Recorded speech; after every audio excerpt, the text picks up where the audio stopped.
Ah, that's better. That's better. No sound. Yeah, sound is back. Sound is here, everybody.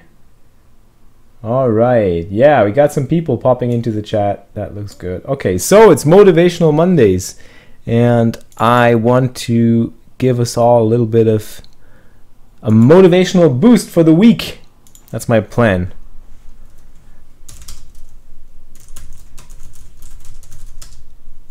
And the plan for the Motivational Mondays from now on is to do sessions for and with subscribers. So what I'm going to do is I'm going to review boom links with you and for you. So if you got boom hands you want to share, if you're a subscriber, you can post them into the Twitch chat and I will pick them up from there, and I'll put them up here and do some analysis and review. And I also got a couple of subscribers that I'm going to be sweating in live sessions. So that's the plan here, right?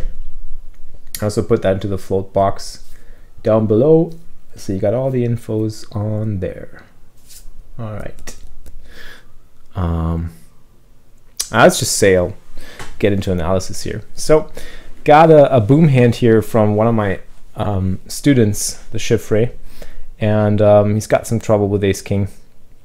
So let's check out the hand here. So this is a Zoom table. I think he plays Zoom. It's Donati, so Donati is Zoom poker. And he's facing a 4x raise and under the gun. It's a little bit weird to see these 4x raises. Usually people use 3 times the big blind. They usually raise very small. So the big raise sometimes, not always, but is more likely to indicate a stronger hand than usual, especially coming from the first position. So I think we gotta give it a little bit of credit, or I'd say a little bit more credit. And I guess this is what we just should keep in mind. There's no delay on the stream, by the way, so I'm just gonna keep talking. And the Chiffre makes a 3-bet in position. I think that's fine. We could certainly just call here. Downside to calling is we invite a whole lot of other people to join the party.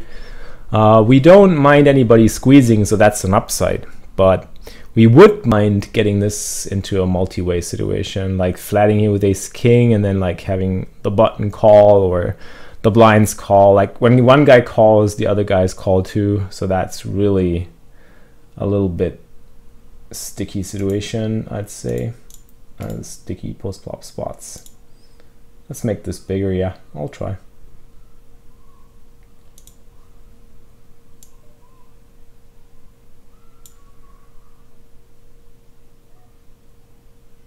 Whoops.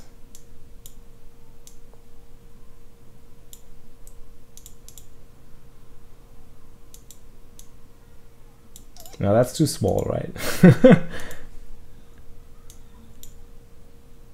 Okay, let's make it this big.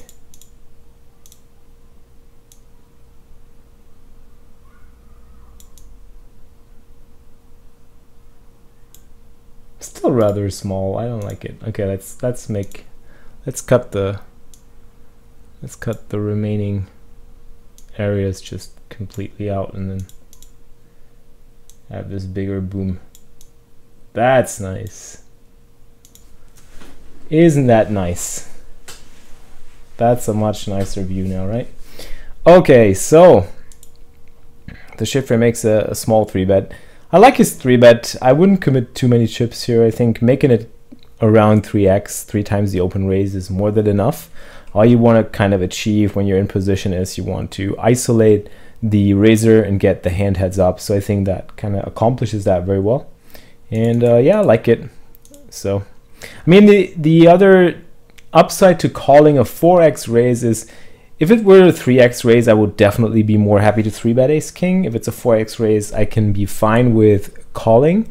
The reason for that is that if you call a 4x raise,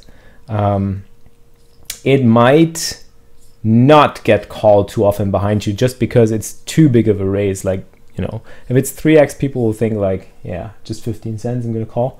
And when they see it's 20 cents, they might actually think, you know, 20 cents, that's a little bit too much, so I'm just gonna release the hand. Well, anyways, not too much talking to be done here. I mean, it's a kind of standard situation anyways. And the big blind cold calls.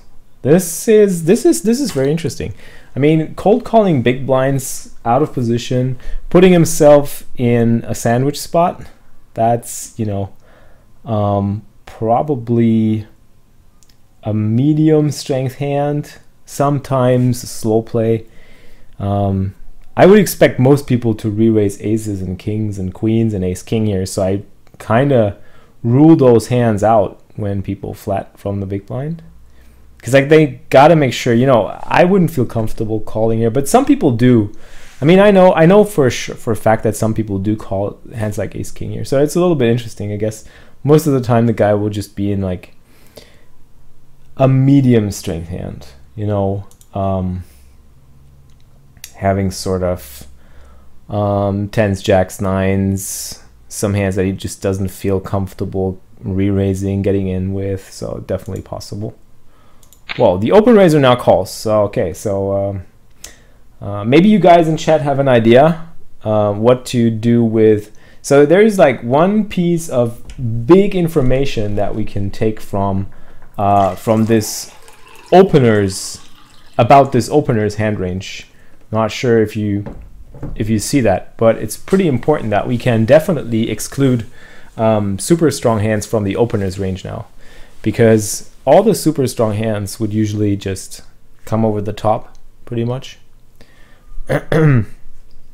which means that this guy is just going to have a medium strength hand, or like a not so super strong hand. It's not going to be aces, it's not going to be kings, it's not going to be queens, it's not going to be ace king, and so on.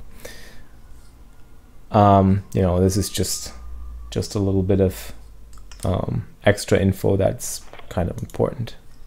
So here comes the flop, king, jack, 8, rainbow. Looks nice, we bink top pair. It's always good to have top pair, especially when you're in position. And then this guy checks, which was to be expected. And this guy leads out for half pot. And now we got a big decision to make, because it's a big pot already and there's not much money left to play out. He's got 2 times the pot behind. He puts in a half pot bet. It's serious. It's getting serious now. This is serious business. Yeah,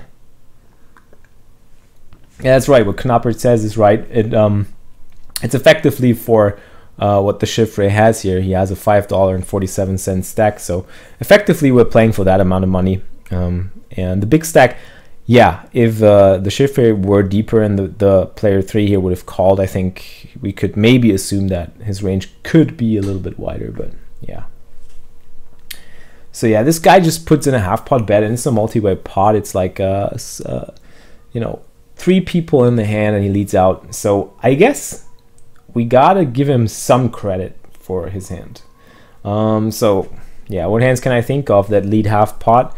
Kind of in this either where to see where I'm at mentality, or bluffing, or drawing. So what potential draws are out there really? So he opened 4x under the gun. He flat the 3-bet. He didn't 4-bet. So he doesn't have kings. He probably also doesn't have jacks, although he could have jacks. So maybe jacks. Pocket 8s. Those are the hands that beat us. Then there is queen 10 suited, ace queen. Queen 10 suited, ace queen are the draws. Maybe ace 10 suited, but that's about it. So we got a couple of draws, we got a couple of very strong hands, and then we got hands like king, queen, or ace, jack. So given that he leads into 2 people, I think if we raise, we don't really accomplish much, because if we raise, all we're doing is we're putting pressure on ace queen, we're putting pressure on ace jack, we're putting pressure on queen 10. We do get some value from queen 10, but it's, you know, it's really tough. If we raise here, I don't think we accomplish much. We don't get that much value from worse hands. We will lose more money to better hands. King jack suited is certainly possible too. So it's like, you know, calling is actually a very, very good option for us here. And I think that's what the Chiffre did, and I like that play. It's definitely a good play. And the other guy folds, so he's out of the equation. Turn is a 10 of spades. And that 10 of spades, what did you guys say? It's on you, subscribers or followers. Everybody, what's on you? So what do you like? Will you like this turn or you don't like this turn?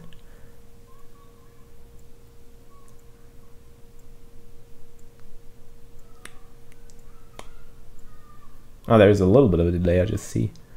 But we can still wait. Yeah, I'll let you guys do some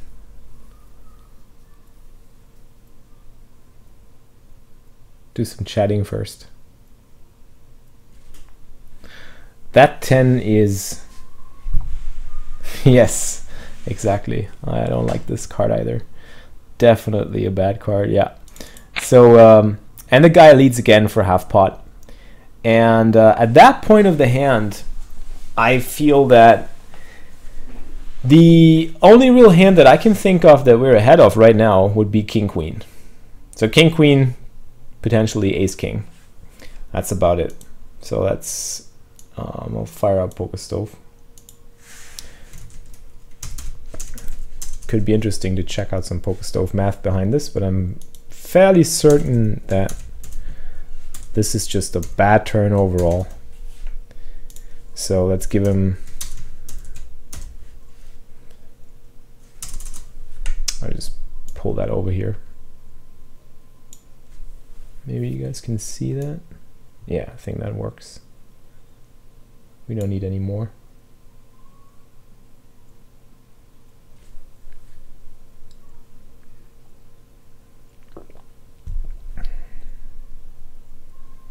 Yeah, we do pick up a gutter. That's true. So let's give him a range of like jacks.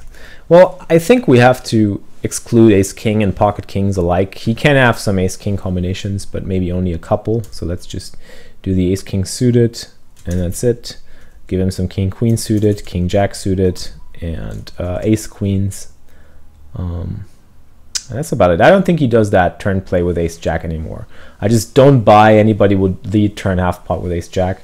So we'll just go ahead and do some math. And well, maybe queen 10 suited, but even with queen 10 suited, it will be really close. So if we add queen 10 suited to the mix, we would have the required 25% equity to make that call. So if we factor in that this guy could be potentially leading the turn with a hand as weak as queen 10 suited or queen jack suited, we could make the call, I think. But it's like really unlikely that he does that. And if we give him all ace king combinations, well, it's getting a little bit better, but I think I would definitely move them out of the entire picture. So now we would have to add jack 10 suited if we add queen jack suited, that's for sure, but it won't change much anyways. I mean, we do have the gutter and some extra outs, so against two pair we're actually doing fine. But all in all, I think I'm not a fan of the spot, and I'm not a fan about the multi-way situation with him betting half pot. So I guess it's a very, very borderline and close call here. And I think I would probably just decide to fold in this situation. So I definitely dislike this play. This is certainly not a good play. I think you can make an argument for calling turn, as we just saw. I mean, there's a couple of arguments to make a call on that turn, but it's definitely not a good play to shove here, because we're never going to be a favorite over any of the hands that he plays this way, except for maybe king queen. So exactly against king queen suited is the only hand that we're really extracting value from. So we should, if we can exclusively put him on king queen suited, that would be a good spot to shove. But all in all, I just feel like it's just not, you know, we never have enough value to shove. We might sometimes get a call from queen jack suited, or yeah, queen jack suited. That's pretty much it. Maybe a hero call, like a spite call from ace jack or something like that. So I definitely don't like the shove, and I would even think that calling is too close. So I would call and make a decision on the river, and maybe see if we pair up, if we make two pair and it goes check check, or if we hit a queen and we win, and so on. So these are all good scenarios, but I think we just can't shove. And this guy calls. We bink a queen, and the guy has a set of 8s, and we suck out on it. So, yeah, I mean, the result of the hand is pretty lucky. But we would have won. I mean, if we had just called the turn, would have been very close. Against the actual hand of the guy, we actually had like really poor equity, as you can see. So we hit a 9%er. But it's definitely an interesting spot in the turn. I think the most interesting part of this hand is definitely the turn. And it's like, yeah, I definitely see why the shift rate sent me this hand. I think it's a very tough spot on the turn. It's a very, very close and tough spot for sure. That's right. By the way, to all subscribers out there, send me some boom links. Bring it. I'm here. I'm here. The doc is in. I could actually call this like Motivational Mondays. The grinding it up doc is in. Should get myself like a, I don't know, like a little doctor's suit. What do you call that that they have on the head? Like this. I don't know what the name of this is. Maybe you guys know what I mean. All right. The poker clinic. Yeah, that sounds good. All right. So next. So this is by ACY. I plucked this from Twitter, so I hope he doesn't mind. I thought it was an interesting spot for sure. So he opens Queen Jack off and gets min 3-bet. Well, obviously we call the min 3-bet. There's no way around it. People who min 3-bet are like, you know, people who min 3-bet, you have to see flops. There's just no way around it. Okay, so we start with a queen high board, and the guy pots it. These are like tough spots. I guess it's, you know, speculum. Okay, it's called speculum. Thanks, Dicker Hans. That's awesome. I didn't know that. Learn a thing, a new thing every day. That's cool. Okay. Right, moving on with Queen Jack here.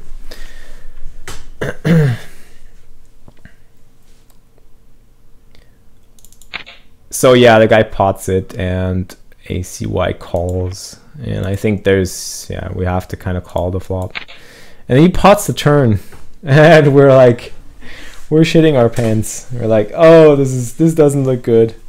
It's like, yeah, we have top pair, we have a flush draw, but we definitely don't feel comfortable. Like, he's potting it. It's a regular table, so maybe he had some specific info on this guy. I'm not sure about that. I didn't pick up on that, but yeah, if he pots it, you know, it's most likely to be a fun player. And when fun players take these lines, when they go min 3-bet, pot, they usually will be strong for sure, but they will be strong also in a way that they feel might be strong. Like they have ace king, they have ace jack, they have like a huge club, you know, the ace of clubs, the king of clubs. They consider this a huge hand here for sure, and I think it is, so they can still pot it. They don't necessarily need to be polarized. Like most people, when they bet really big, it usually means they're either bluffing or they have the nuts, and you know, if they haven't been bluffing before, it's more likely to have the nuts. But I think with recreational players, with the fun players just play different, right? The fun players are never going to be polarized. Like fun players are sometimes polarized, but sometimes they just have like, you know, they could still have the king of clubs, they could still have the ace of clubs, they could still be betting some weird hand like 6-7 just because they feel like, you know, they just do things. They just do things without even thinking too much. They just think like, you know, what am I going to bet? I'm going to bet pot today. So doesn't necessarily mean he's only bluffing. He could definitely have a couple of outs, you know, some better hands, some worse hands. So it's very close. But I guess, like, with that being said, I don't like folding because I hate folding against fun players. And the river is a 4, which is kind of a good card. And the fun player moves in. Yeah, so I mean, don't want to spoil anything. Whoops. Spilled the water.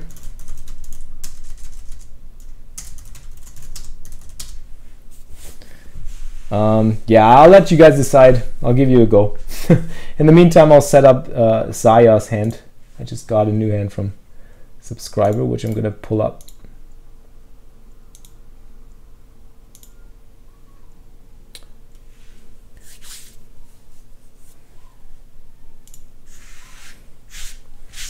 And remove the spilled water. Drink some more.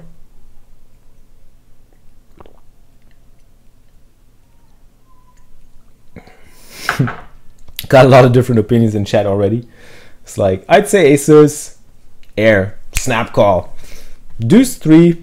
You know, all of these are in his range for sure, everybody. That's for sure. Like, fun players, they min 3-bet preflop. Doesn't have to, like, min 3-bet preflop doesn't have to mean pocket aces for them.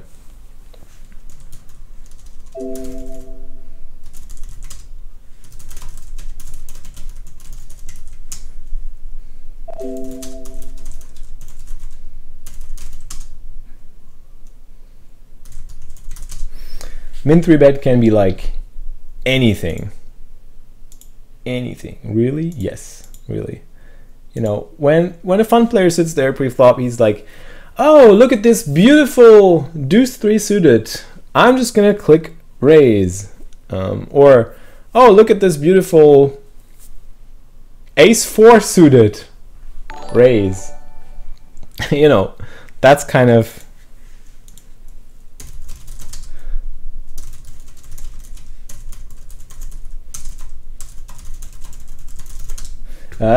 their mentality. So, you know, I'm fine with calling. I'm definitely fine with calling, and yeah, that's what ACY did, because he's a member of Cam by 8 Folding, and I love it.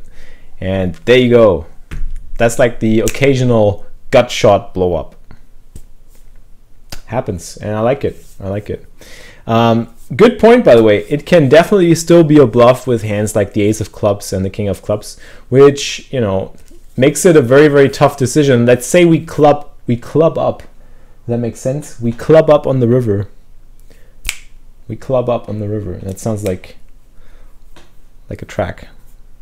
Clubbing up on the river. So yeah, let's say we club up on the river. It's like, you know, we would be really in a tough spot. Like, if he jams a club river, I would hate my life for sure. I would definitely hate my life. If a club came up and he shoved, that would suck. But I like this one. Yeah, definitely a nice hand. Nice hand. Definitely, definitely. So, as promised, next hand comes from Saya99, who supports the stream. Thank you very much, sir. This is also on Donati. You guys play some 5NL Zoom, right? Most of you. So what do most of you play? We're in chat right now. What's your standard game, everybody? So Zaya makes a 3-bet against another gun race, a little bit deeper. Okay, 2 things here to consider. Thanks for the, is that a follow? Oh, it's a follow. Yeah, thanks for the follow, Zarin.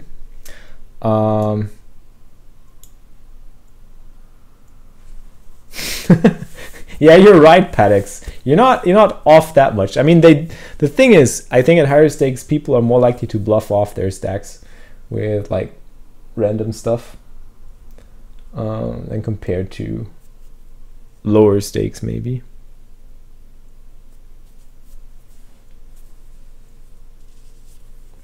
I just checked that I haven't emptied the trash can before starting the stream, so you see a full trash can. I just try and get that out of the way. It just doesn't look good. Doesn't look good on camera. That's better. So you guys don't have to see that.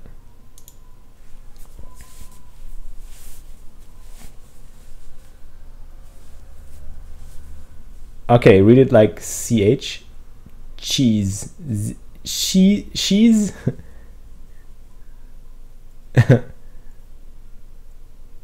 CZ. Chaya. Is it Chaya or Chaya, I guess, right? I was gonna say Zaya. Zaya. Sounds like a Street Fighter character. Alright, so two things here to consider. You guys started a little bit deeper than 100 big blinds and you're out of position and you're facing an under the gun race. So that's three things to consider, actually, not two. Number one, you face an under the gun race. You're in the small blind, so I think I like 3-betting more than calling, but calling is an option too. If you 3-bet, I would pot it at least and make it a little bit bigger, actually, because you started the hand with a little bit deeper stack. So I would make it 50 or 55 in this spot, at least. It's not that it makes a huge difference, but it does make a difference. I mean, the guy does get a bit better price, right? So you got 45 plus 15. There's 65 in the pot play. He only has to pay another 30, so he gets better odds than 1-2. That makes it much more enticing for him to call with a lot of different hands and outplay you in position, because you're out of position and that sucks. Being out of position, that sucks. That just blatantly sucks, but it does. So make it bigger, make it 50 or 55. So guy calls. You see a king high flop, which you obviously don't like that much. Whenever, it's like the same thing. Whenever I have queens, the dreaded king shows up. Whenever I have kings, the dreaded ace shows up. Yes, that's bad news, but good news is deal with it.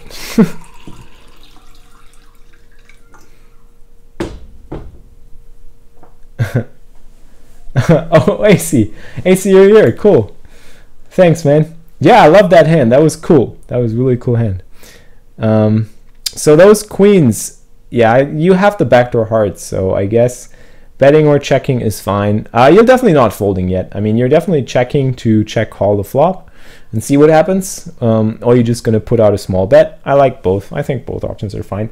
There's some worse hands you can get action from. I mean, the bad thing is we do block some ace, queen, and queen 10 stuff, so we don't have that many draws around. And we also block a heart, so there's not many flush draws around. So actually with this particular hand, I like checking better. I would probably bet other hands, maybe without the queen of hearts, but that's just a minor difference. It doesn't really matter that much, I don't think. Oh, quality is back to normal. I didn't even check that. I just, I didn't change much, but apparently it worked, so that's cool. All right, so well, this guy bets half pot. Now when he half pots it, he can pretty much have a lot. I would definitely exclude a lot of ace kings pre-flop, so I'm not really that scared. We also block king queen. That's a good thing. So there's a lot of things working for us here. So not many queens left in the deck for him to have king queen, and ace king usually 4-bets pre-flop. So this is definitely a cool spot to just check call and see what happens. That's what he did. Yeah, I like it. I dig it. Good play. So turn is another king, which is even better for us because now it's less likely that the guy has a king, and for the same reasons, he usually 4-bets. Or like we don't know that. It's like, this is just assumptions that we're making, and these assumptions may or may not be correct. So, I just go with some very sound common sense here, and the common sense usually tells me, well, most people will be aggressive with ace king. Some might even raise flop there, I don't know. So I guess I'm fine. And the guy bets again. So only trouble is we do block some of the draws, but I guess we're fine check calling turn. And that's what you did. Third king on the river. Yeah, that's now you lead out. Let me think about that. How do you guys like Zaya's river play here? I'll be curious to hear what you guys think before I say what I think.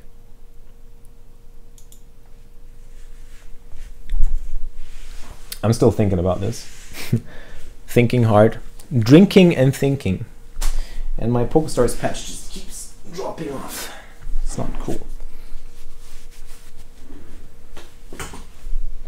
By the way, the Micro Millions yesterday, it was looking so good. Like, you guys brought me a lot of good run for the stream. but in the end it didn't work out. Like in the main event I lost 2 flips and then I was out. It was really quick. And in the storm I dropped the 100k stack, losing a flip and then losing, I think, queens against 3s it was, or something like that. That just crippled me. That was brutal. And something like that. Yeah, I cashed for like $60 in the Sunday storm. All right, so talking about the lead here.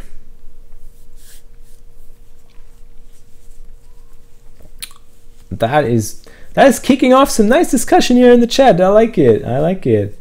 You guys getting so active in chat.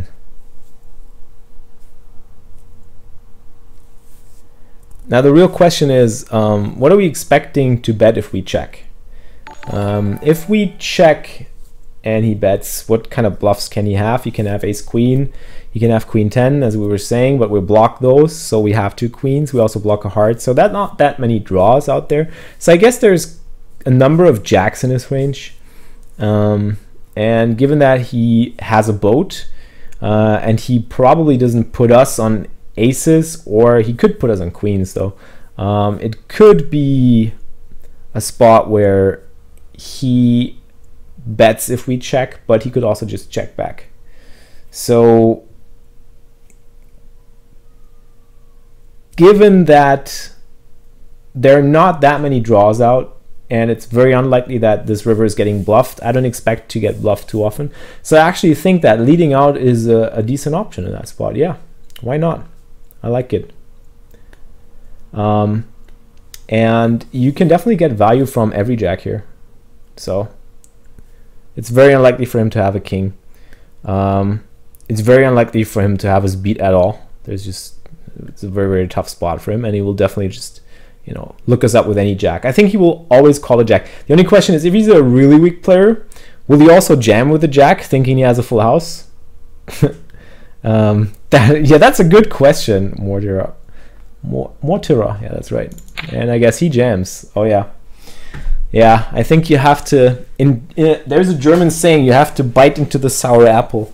I don't know if that exists in English, but I'm just going to use that here. I think you have to bite into the sour apple and just hope that he shoves with a jack in that spot. I mean, he's probably going to have the king a decent amount. And although it doesn't make a lot of sense, and we block king, queen, and ace king gets 4-bet pre-flop. I mean, these are the biggest 2 aspects for me that make me believe that he never has a king in that spot. That ace king gets 4-bet and that we block king queen. So it's, yeah, you gotta bite into the sour apple and call it off. And he has ace king. Yeah, it's a weirdly played one. You know, tough spot. Definitely a tough spot. Could definitely be that they only jam a king and they never spaz jam a jack. So maybe you could even bet fold on this river, but I'm not even sure if that makes sense. So it's oh yeah, player 4 is a recreational player. Well, if he's a recreational player, that makes it a little bit easier, I guess. I definitely make more calls against the fun players, because the fun players, we've just seen fun players doing fun stuff. So when they do fun stuff, you got to come up with fun responses, and fun responses are usually not folding. Like the fun in poker is usually when you don't fold, and you know, fun players want action, so you give them action. So yeah, I definitely agree with Knoppert there. I would probably not play the hand with a lead against a thinking player on the river. I mean, we could lead, but it's very tough to build up a range there, I guess. Need to think about that some more, because it's like such a unique spot with a triple king coming up. Triple king. Oh, you know, interesting spot for sure. Very interesting spot. Well, I can certainly see an argument for bet folding against some players. I wouldn't mind that.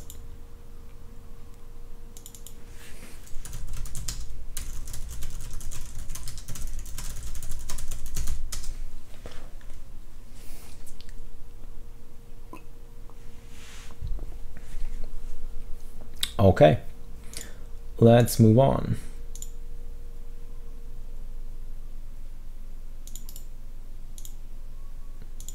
I'm lacking material here, guys.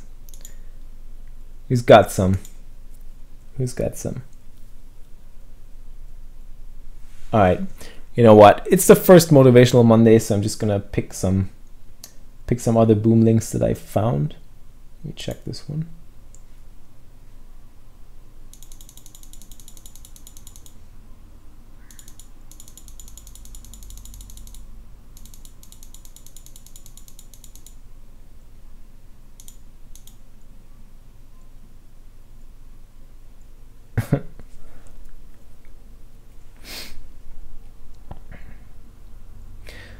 Versus a thinking player, check call river jam. I guess we could even make an argument for check folding the river against a very, very good opponent, because the good opponent will usually just go for 2 streets and not for 3 if he has a jack. So if he, as soon as he goes for 3 streets, he's either bluffing or he has a king, even though it doesn't make a lot of sense for him to have one, because even like regs are more likely to 4-bet pre-flop. So I guess we should check call, and on this river even consider check folding against a good player, against a tighter player. Birdie, I was just checking out your hand, and even though you're not a subscriber, and even though, you know, I'm gonna check it out for sure, because I'm lacking material right now. But please help me out, guys. I'm willing to do a little motivation session for you guys this week. All right, so let's check this one out from Birdie. All right, so he's got aces. That's always nice. Since you're in the chat, Birdie, tell us a little bit about the opponents, I guess. It's also a regular table. All right. So we got fun player and a reg. So this guy's a reg and this guy's a fun player. Fun player min raises, you 3-bet with aces. Yeah, I mean, that's a standard size. I would usually 3-bet bigger against fun players, but that's, you know, pretty debatable for sure. Reg cold calls out of the small blind. Pretty similar spot to the spot we just had. So reg calling from the small blind with a fun player involved. I guess his range is pretty face up. I'd say since we have aces, we definitely block aces. We block ace king. He might also be just 4-betting those pre-flops still, and he's probably just trying to get into the pot and enter the pot together with a fun player.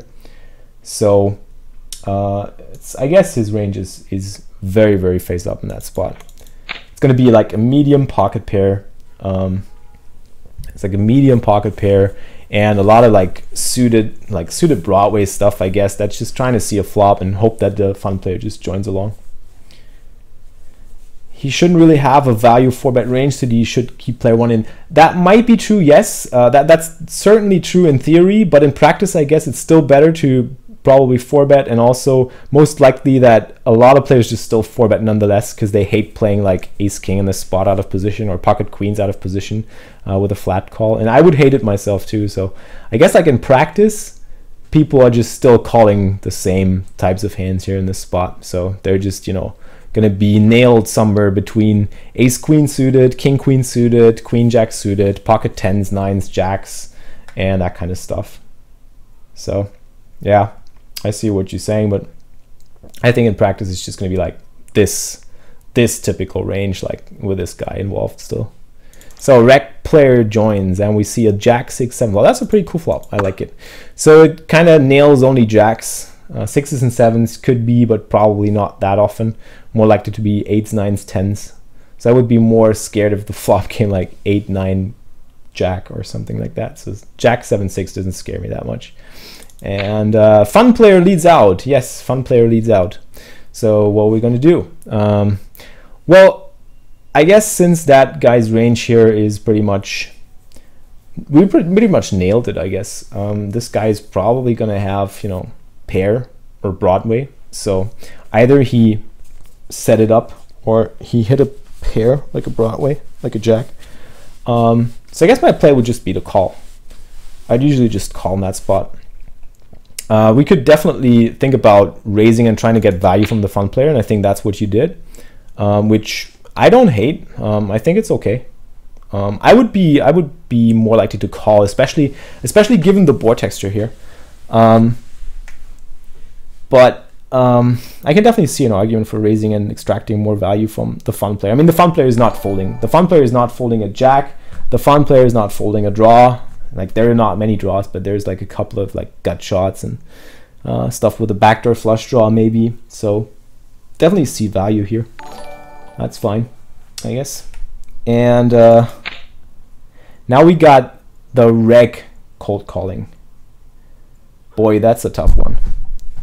We got the reg cold calling and the cat showing up. Hello, you want to analyze this hand? Give it a go.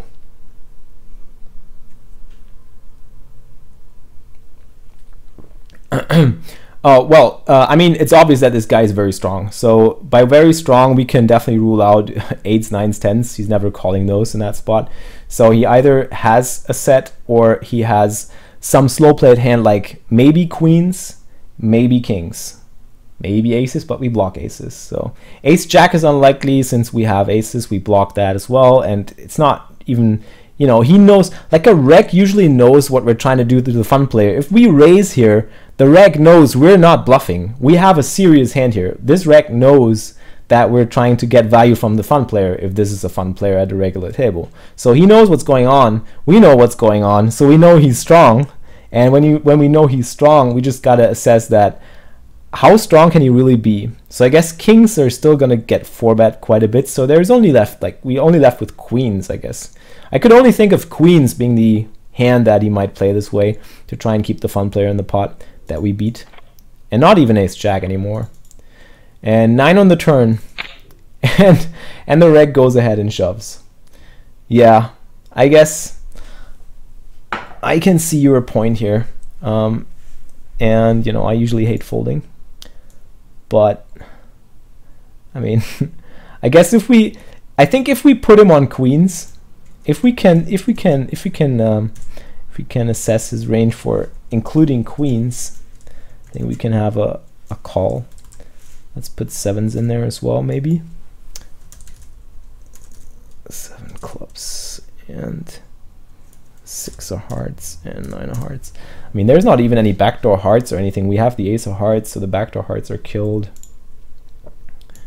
Well, it would be 50-50. It would be 50-50 if we included pocket queens in his range. Like, but that's like really unrealistic, I guess. And I think his range is like super face up in that spot. Yeah, that's true. That's true. Your raise definitely defined his range much better, so that's easier for you to read. But, you know, he could still have queens. But it's like, it doesn't appeal to me. Why would he shove? Why would he shove a set on this turn, to be honest? Why would he shove like a set of jacks? Set of jacks would like make sense. Set of 7s. So, I'm not sure. What kind of draw can he have? Can he have 8-9 suited in that spot? I don't even think that he can have that. So, I mean, I can't help but thinking like he could actually play queens this way. The more I think about it, because it's like he's trying to protect his hand on the turn. I don't know, how did you view him, Birdie? Did you think he was a good reg or decent reg or like a bad or a spewy reg or any specific reads or anything like that?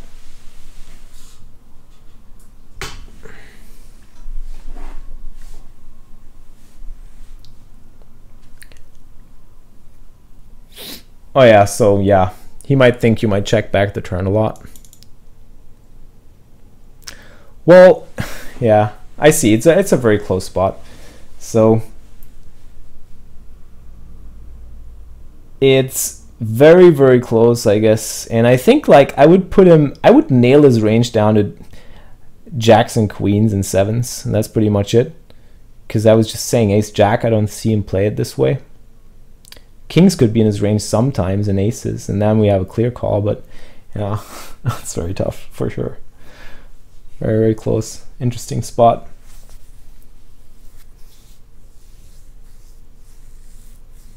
Yeah, that's what I'm thinking. Why is he shoving?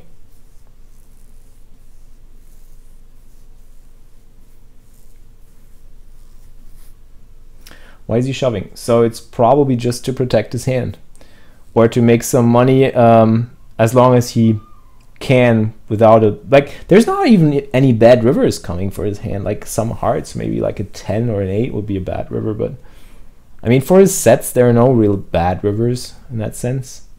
So I definitely think that making a call here wouldn't be all that bad, to be honest. I'd love it. Yeah, I think the more I think about it, I like calling, but yeah, you never know what these guys are up to. So if he's not a good reg, he might just still play a set this way, and just we hate life every single time once we look him up. But yeah, I mean, even if I put sixes in his range, you know, we would still have a call if I put sixes in his range. That's pretty much it. Like, this is his range, I guess. It's really weird. Well, a straight, I don't think he can have a straight. No. I mean, you would need to have 10-8, and he would have to call, like, he would have to cold call out of position with 10-8 or something like that. As like, yeah, it's weird. Pocket nines, we can definitely exclude pocket nines. That's definitely not possible, because he cold called the raise from birdie on the turn. Because you saw that. I mean, there was like this race, the recreational player led into us, and birdie raised, and this call he doesn't make it with nines for sure. So nines is going to be a fold for sure.